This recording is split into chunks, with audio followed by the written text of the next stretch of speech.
ஒரு பெரிய மாற்றத்துக்கு நீங்க தயாரா இல்லை. தூங்க வேண்டிய நேரத்தில் மட்டும் தூங்குங்க. நீங்க எல்லா நேரமும் தூங்கிட்டீங்கன்னா உங்களுடைய ஒரு வாய்ப்புகளையும் காலடியில் போட்டு மிதிச்சு அதை அழிப்பதற்கு சமம். கடவுள் சொல்லக்கூடிய வார்த்தை ஒன்னே ஒண்ணுதான். பலத்த அடியில இருந்து உன்னை காப்பாற்றிக் கொள்ள இப்போ உனக்கு தேவை வழிமுறைகள். வாழ்க்கையில் நீ என்ன செய்யணுன்ற வழிமுறைகள். அது உனக்கு தானா வரும்போது அதை வேண்டான்னு சொல்லிட்டா அப்ப நீ தேடும்போது எதுவும் உன் வாழ்க்கையில் கிடைக்காது. நீ புகழ் பெற முடியாது. நீங்க பிஸியா இருந்தாலும் சரி, பசியா இருந்தாலும் சரி, அன்பேசாய் ஆடியோவை மட்டும் கேட்காம போயிடாதீங்க. ஏன்னா ஒரு பெரிய வைப்ரேஷன் இறங்கிக்கிட்டே இருக்குது. இங்கே இன்னைக்கு காலையில் 3 மணிக்கு நடந்த ஒரு அற்புதம், மிக சிறந்த ஒரு மிராக்கிள் நம்ம அன்பேசாய் குடும்பத்தில். வாழ்க்கை வாழ விருப்பமாக இருந்தால் பதிவை கேளுங்க. இல்லை வேண்டாம் போதும் அப்படின்னு நினச்சா உங்கள் பொன்னான நேரத்தை இதுக்கு செலவு பண்ண வேண்டாம்னு சொல்லி தாழ்மையோடு கேட்டுக்கொள்கிறேன்.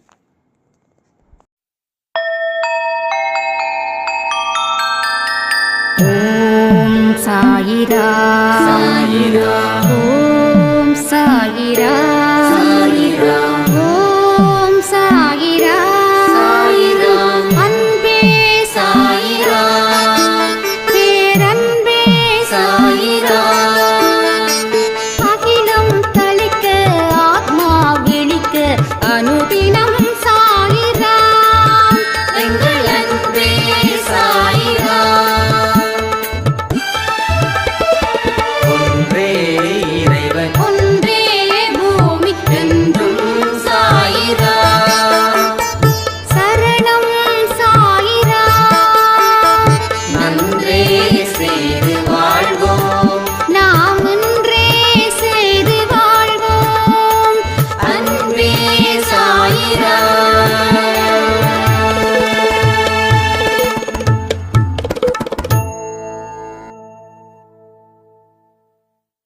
சாயிரா. என் உயிரின் உயிரானவர்களே, ஒரு சிறப்பான ஆட்டத்தை சாயப்பா அன்பேசாயில தொடங்கி வச்சிருக்காங்க.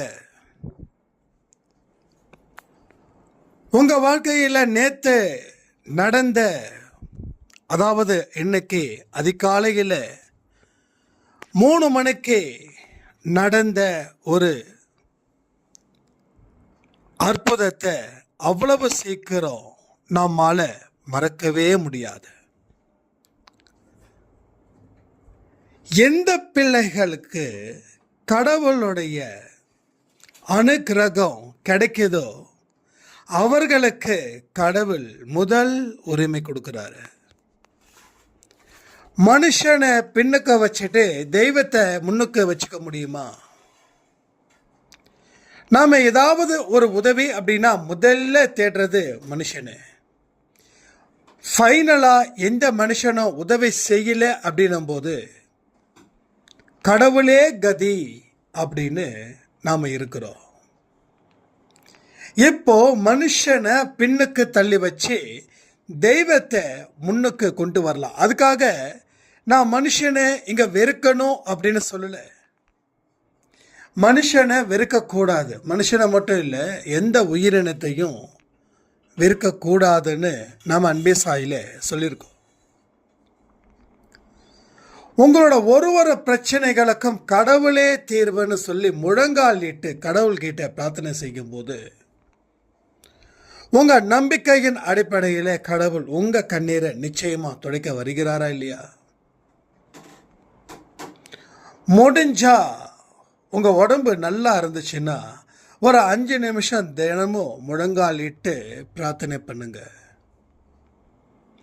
அன்பேசாயோடைய வளர்ச்சி இனி 50% மேல இருக்க போகுது. இனி நடக்க வேண்டிய ஒவ்வொரு விஷயமும் ஒரு பெரிய அதிசயத்தையும் ஆச்சரியத்தையும் தர போகுது. அதற்கு அன்பே சாய் குடும்பத்தில் இருக்கிற எல்லோரும் தயாராக இருக்கணும்னு நான் இந்த நேரத்தில் கேட்டுக்கிறேன். ஒவ்வொரு கட்டமும் மிக மிக முக்கியம். ஜாதகத்தில் ஒரு கிரகமும் எப்படி அங்கே உட்கார்ந்துருக்குதோ அதை பொறுத்து அந்த கட்டம் நல்லா இருக்கா இல்லை மோசமாக இருக்குதான்னு நாம் தெரிஞ்சுக்க முடியும். அப்போ இப்போ இந்த கட்டம் நமக்கு மோசமாக இருக்கலாம். ஆனால் இந்த கட்டத்தில் இருந்து நாம் யோசித்தோம் அப்படின்னா இந்த கட்டத்தில் மட்டும்தான் நிற்க முடியும். அடுத்த கட்டத்தை நினச்சி யோசித்து முடிவு பண்ணாதான் அடுத்த கட்டத்துக்கு நம்மால் போகவே முடியும். ஸோ அடுத்த கட்டத்தை யோசிக்கிற அத்தனை அன்பே சாய் குடும்பத்தில் இருக்கக்கூடிய சொந்தங்களுக்கும் வாழ்க்கையில் ஜாக்பாட் அடிக்க போகுது. புலம்பல்களால் எதையுமே பெற முடியாது. அவநம்பிக்கையால் எதையுமே பெற முடியாது. நம்பிக்கை அப்படின்ற ஒரு அடிப்படையில் உங்கள் கை உயர்ந்து நின்றால் மட்டுமே உங்கள் வாழ்க்கை தரம் உயர்ந்து நிற்கும். ஸோ வாழ்க்கைன்றது பேலன்ஸ்டாக இருக்கும். இன்பமும் துன்பமும். இன்பமே அதிகமாக இருந்தாலும் வாழ்க்கை போர் அடிச்சிடும். துன்பமே அதிகமாக இருந்தாலும் வாழ்க்கை வெறுத்து போயிடும். இந்த சைடு இன்பம்னா அந்த சைடு துன்பம். அந்த துன்பத்துக்கு அப்புறம் ஒரு இன்பம், அதாவது தோல்விக்கு அப்புறம் ஒரு வெற்றியை நீ பெற்றே ஆக வேண்டும். ஒரு கட்டாயத்தில் நீ இருக்கிற. ஆனால் மைண்டுக்கு அந்த ப்ரெஷரை கொடுத்துடாத. புத்தியில் வச்சுக்கோ, பட் அதை மைண்டுக்கு ப்ரெஷர் கொடுத்துடாத. மைண்டுக்கு ப்ரெஷர் கொடுத்தா எல்லாமே தலைக்கீழாக மாறிடும். ஸோ புத்தியில் வச்சுக்கிட்டு மனசில் செயல்படு. அடுத்த வெற்றியை நீ பெற்றே தீரணும். இன்னொரு தோல்வி பாடி தாங்காது. ஸோ இன்னொரு வெற்றி தான் அதற்கு எல்லாமே வழிவகை செய்யும். நீங்கள் ஒரு பர்டிகுலர் டேஸை கணக்கு வச்சுக்கோங்க. ஒரு 20 நாள் 25 நாள் 30 நாள் கணக்கு வச்சுக்கோங்க. அந்த கணக்கின் படி ஒரு சில விஷயத்தை செய்யாதீங்க. செய்யாத விஷயங்கள் வாழ்க்கைக்கு பிரயோஜனம் இல்லாத விஷயங்களாக இருக்கணும்.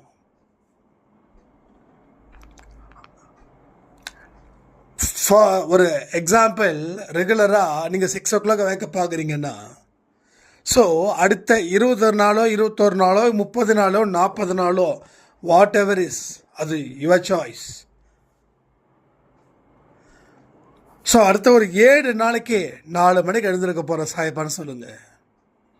8வது நாள் நீங்கள் 8 மணிக்கு எழுந்திரிச்சா கூட அதை பற்றி கேள்வி இல்லை. ஸோ நிகழ்காலத்தில் தான் நம்ம பேசுகிறோம்.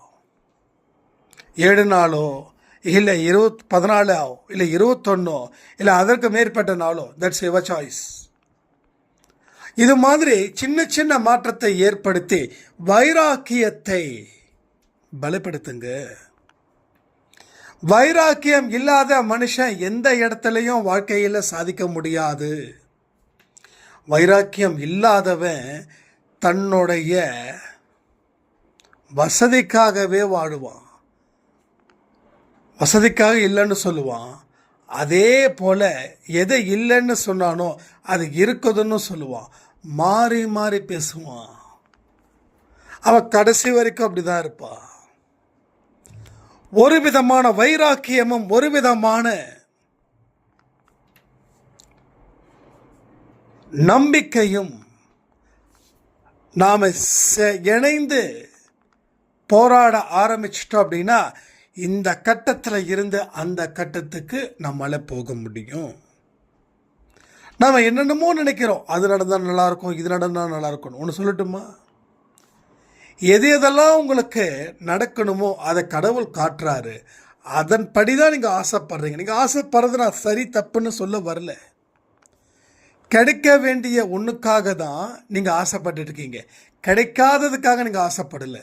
நீங்கள் என்ன முதல்வர் பதவியோ இல்லை பிரதமர் பதவியோ இல்லை பிரசிடென்ட் பதவியோ கேட்க போகிறீங்க? இல்லை.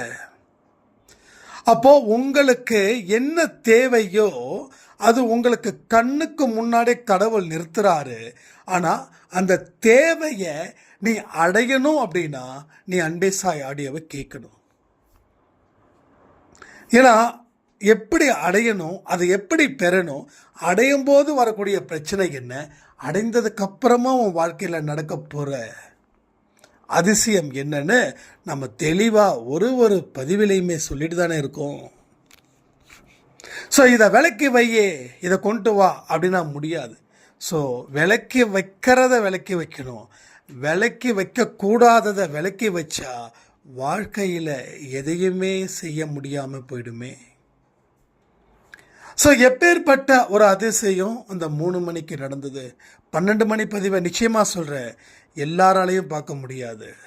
100% அடித்து சொல்கிறேன், அது எல்லாராலையும் பார்க்க முடியாது. அது யாருக்கு பார்க்கணுன்னு தலையெடுத்து இருக்குதோ, யாரை சாயப்பா தயார் செய்கிறாங்களோ அவங்களுக்கு மட்டும்தான் அது நடக்கும். அப்போ இந்த 12 மணி ஆடியோவை கேட்குறவங்க நேற்று நைட்டு 8 மணி ஆடியோவை யாரை கேட்டாங்களோ அதில் இருந்து ஃபில்டர் பண்ணி தான் இன்னைக்கு மதியானம் கொடுத்த 12 மணி பதிவு. ஒரு சாய்ராம் சொன்னாங்க, நான் ஒர்க்கில் இருக்கேன், அதனால் ஒரு ஆடியோ தான் கேட்க முடியுதுன்னு. அதாவது முடியாதுன்னு நீங்கள் நினச்சிங்கன்னா சான்ஸே கிடையாது. முடியும்னு நினச்ச கேட்டால் 100% முடியும். முடியாது அப்படின்னும் போது அங்கே நீங்களே புள்ளிய வச்சுட்டீங்க, நீங்கள் கமா வைக்கல. ஏன் முடியாது அப்படின்னு ஒரு கேள்விகளை கேளுங்களேன். 24 மணி நேரம் உங்களுக்கு கடவுள் கொடுக்கப்பட்டது. அதில் வேலை செய்கிற நேரம் 8 மணி நேரமோ இல்லை 10 மணி நேரமோ இல்லை 12 மணி நேரமோ. ஸோ மீதி 12 ஹவர்ஸ் இருக்குது. அப்போ ஏதோ ஒரு தூக்கத்தில் இருந்தோ ஒரு என்டர்டெயின்மெண்ட்டில் இருந்தியோ ஒரு கடனை வாங்கி ஒரு அரை மணி நேரத்தை நம்ம பண்ணலாமே. யார் ஒருத்தவங்க, அதாவது எவன் ஒருவன் நேரத்தை கடன் வாங்கி நல்ல விஷயங்களை செய்கிறானோ அவனுக்கு கடவுள் சகல அற்புதத்தையும் அதிசயத்தையும் நிறுத்தி வைப்பார், கொடுத்து வைப்பார். என் பிள்ளைங்க ஃப்ரீயாக இருந்தாதான் அன்பே சாய் ஆடியோவை கேட்பாங்கன்னா இல்லை. அவங்க ஃப்ரீயாக இருக்கும்போது கேட்டாங்க. அவங்க கேட்டதால் வாழ்க்கையில் ஒரு உயரத்தை கொடுத்தோம். உயரத்தை கொடுத்ததுக்கப்புறமும் ஃப்ரீயாக இருக்கும்போது எப்படி அன்பே சாயை கேட்டாங்களோ அதே போல் இப்பொழுதும் கேட்டுக்கொண்டு இருக்கிறார்கள்னு சாய்ப்பா யாரை நினைக்கிறாரோ அவங்களுக்கு மிகப்பெரிய உயர்வு இங்கே கிடைக்குது. மிகப்பெரிய உயர்வு இங்கே கிடைக்குது. நம்ம அன்பே சாயிலேயே ஒரு சாய்ராம், அவங்க நேம் நிர்மல். அவங்க வேலை இல்லாமல் கடும் போராட்டம், கடும் நெருக்கடி. நேரத்தை எப்படி போக்குறதுன்னு தெரியல. வேலை இல்லை, ஆனால் வீட்டில் பணம் இருக்குது. ஆனாலும் தன்னோட சொந்த காலில் நிற்கணும்னு சொல்லி என்னென்ன விஷயத்த செஞ்சாங்களோ அத்தனையுமே அவங்களுக்கு திருப்பி திருப்பி திருப்பி திருப்பி ஃபெயிலியர் தான் கொடுத்தது. துணிஞ்சு நின்று போராடி போராடி எல்லா ஆடியோஸும் கேட்பாங்க. சில பேருக்காக தான் அங்கே ஸ்டேட்டஸ் வைக்க ஆரம்பித்தோம். அது பழகிடுச்சு. ஏன் ஸ்டேட்டஸ் வைக்கிறோம், ஏன் மறுபடியும் யூடியூப்பில் நம்ம போஸ்ட்டை ரீபோஸ்ட் பண்ணிக்கிட்டே இருக்கோம் அப்படின்னா, அன்பே சாய் குடும்பத்தில் இருக்கிறவங்களுடைய கண் பார்வையிலேயே அந்த பதிவுகள் இருக்கணும் இருக்கணும் இருக்கணுன்ற ஒரே குறிக்கோள் தான், வேறு எதுவும் கிடையாது. இன்னைக்கு அவருக்கு நல்ல போஸ்டிங், அவருக்கு ஒரு பெரிய ஐடி கம்பெனியில் டிஎல்லாக இருக்காங்க. மாதம் 1.5 லட்சம் ரூபாய் சேலரி. நிறைய அன்னதானம் செய்கிறாங்க. கிட்டத்தட்ட 12-13 மணி நேரம் டியூட்டி ஹவர்ஸ் அவங்களுக்கு இருக்குது. அப்போது அவர் என்ன பண்ணுவார் அப்படின்னா, அந்த 2 பதிவு அது மறுபடியும் மறு ஒளிபரப்பாக இருந்தாலும் சரி, காரில் போகும்போது ஒரு பதிவு, அதாவது ஆஃபீஸ்க்கு போகும்போது காரில் கேட்டுக்கிட்டே ஒரு பதிவு,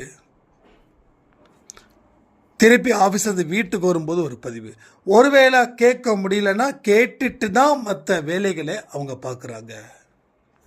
அப்போது சாயப்பா யார் மேலே அன்பு வச்சுருப்பாருன்னு யோசிச்சு பாருங்களேன்.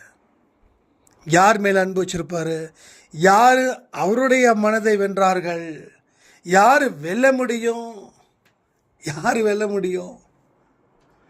நேரம் இல்லை அப்படின்னு சொல்கிறவங்களுடைய மனதை இல்லை.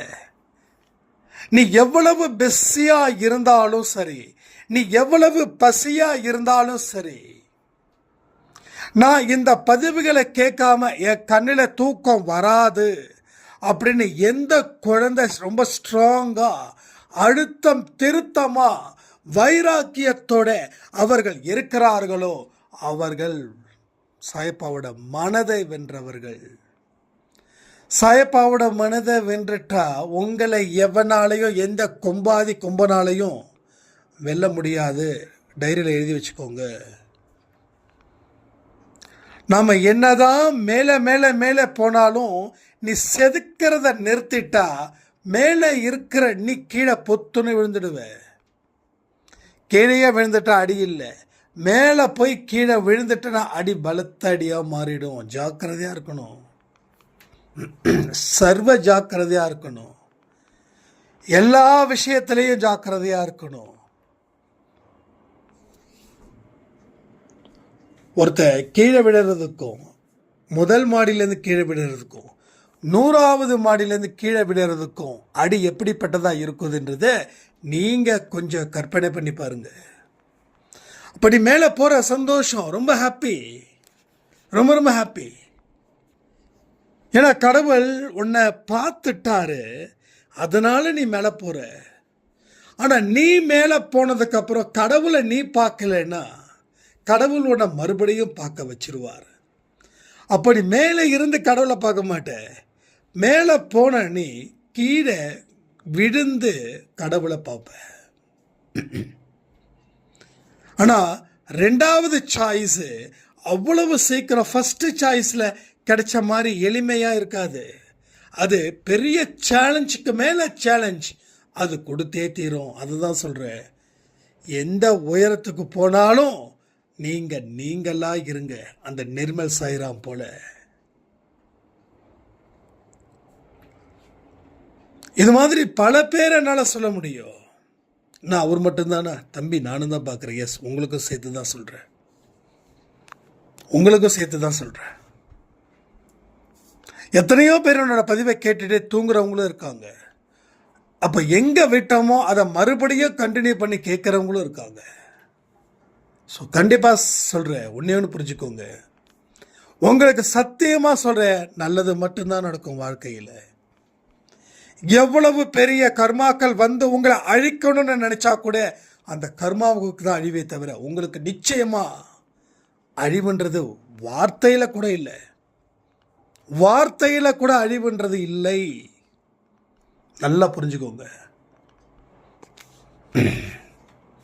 நாம் சர்வ சாதாரணமான மனிதர்களாக நாம் வாழ்ந்துக்கிட்டு இருக்கோம். But you R A extraordinary person, because நீங்கள் இருக்கிற இடம் அப்படி. நான் சாதாரண மனுஷன்தான், அப்படி தானே வாழ்ந்துட்டுருக்கோம், நீங்களும் சரி நானும் சரி. ஆனால் நமக்கே தெரியாத ஒரு வாழ்க்கையை அவர் ஏற்படுத்திட்டு இருக்காரு. அரியணையை கட்டிக்கிட்டு இருக்காரு. கட்டி முடிச்சதுக்கு அப்புறம் அங்கே உட்கார வைப்பார் சர்ப்ரைஸா. அதுதான் உங்கள் வாழ்க்கையில் ஆச்சரியமும் அதிசயமும். இடியோட மின்னலோட அந்த தரிசனத்தை பார்த்த சாய்ராமுடைய வாழ்க்கையில் இனி எவ்வளவு மாற்றங்கள் ஏற்பட போகுதுன்றதை பொறுத்திருந்து பாருங்க. அவங்களோட மகிழ்ச்சி இப்போ வரைக்கும் அதை மிகப்பெரிய ஒரு செலிப்ரேஷனாக கொண்டாடிட்டு இருக்காங்க. ஒரு ஆர்பனேஜுக்கு போயிட்டு அங்கே இருக்கிற எல்லா குழந்தைகளுக்கும் 3 வேளை சாப்பாடு போட்டுட்டு வந்துடணும்னு சொல்லி ஒரு சண்டே அன்னைக்கு அந்த ஆர்பனேஜுக்கு போகிறாங்க.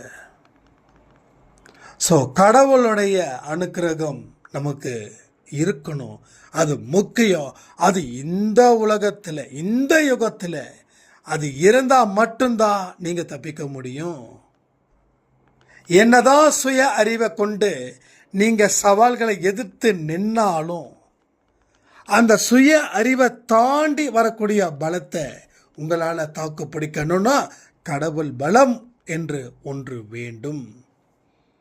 சில பிரச்சனைகளை தனியாக நின்று சால்வ் பண்ணிடலாம். இன்னும் சில பிரச்சனைகளை தனியாக நின்று சால்வ் பண்ணாமலே அது கரைஞ்சி போயிடும். இன்னும் சில பிரச்சனைகளோ தனியாக நின்னாலும் 10 பேர் ஹெல்ப் பண்ணாலும் அதை சமாளிக்கவே முடியாது. ஏன்னா இவர் கூட நீ சேர்ந்தாதான் அதை சமாளிக்க முடியும்னு ஒரு கணக்கு ஒன்று இருக்குது. அந்த கணக்கு இங்கே சரியாக வேலை பார்த்தாதான் நீ அதை சமாளிக்கவே முடியும். இப்போ ஏன் போன தேர்ஸ்டே, அதாவது நேத்துல இருந்து வர தேர்ஸ்டே வரைக்கும் கொடுக்கக்கூடிய ஆடியோஸை 2த்தையும் ஏன் நம்ம கேட்க சொல்லுறோம் அப்படின்னா இதுதான். சரிங்க, நான் நேற்று ஃபுல்லாக கேட்கல,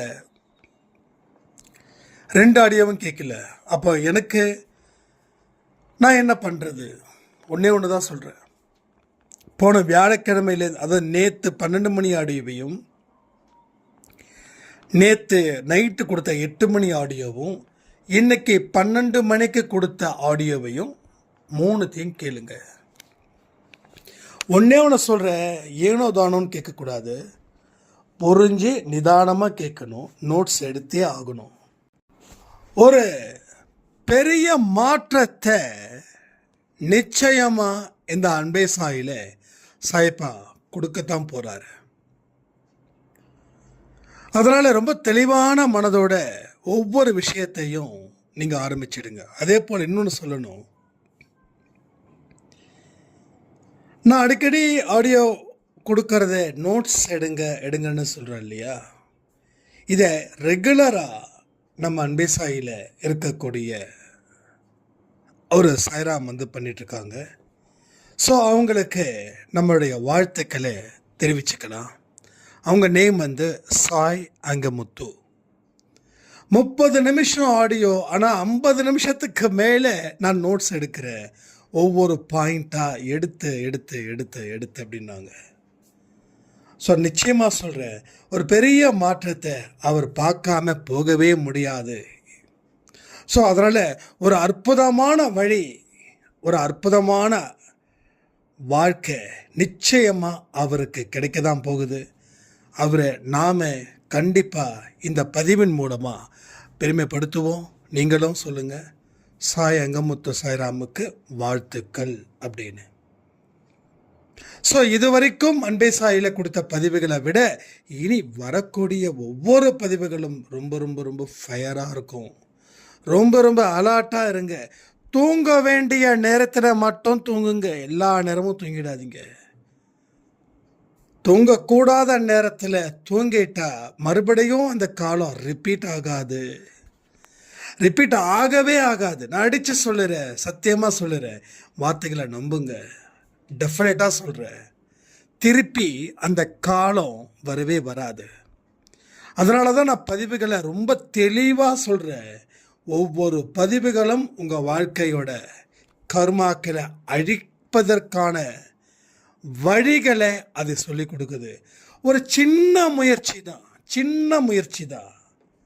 அந்த சின்ன முயற்சியை மட்டும் எடுங்க, வேற எதுவுமே எடுக்க வேண்டாம். வானத்தில் இருந்து குதிக்க சொல்லலை, நின்ன இடத்துல ஒரே ஒரு ஜம்ப்பு, அவ்வளோதான். ஸோ இது ரொம்ப சிம்பிள். இதை குதிக்க மாட்டேன், ஆனால் வானத்துலேருந்து தான் குதிப்பேன்னா, தம்பி இதே நீ குதிக்க முடியல, வானத்தில் இருந்து எப்படி குதிப்பேன்? கேட்பேனா? கேட்க மாட்டேனா? ஸோ அதனால் இங்கே எல்லா விஷயமும், எல்லா அற்புதங்களும், எல்லா அதிசயங்களும் உங்கள் வாழ்க்கையில் நடந்திருக்குது. அதே போல் சாய் நரசிம்மன் சாய்ராமுக்கும் நாம் பெருமைப்படுத்துகிறோம். ஏன்னா அவங்க சொன்ன ஒரு கமெண்ட்டு மைண்டுக்குள்ளே அவ்வளோ சந்தோஷமாக இருந்தது. நான் அதை பின் பண்ணி வச்சுருக்கேன் நான்.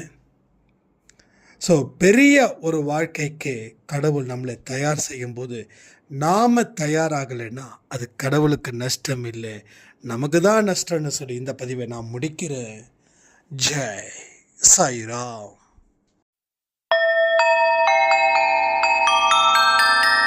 ஓம் சாயிரா சாயிரா ஓம் சாயிரா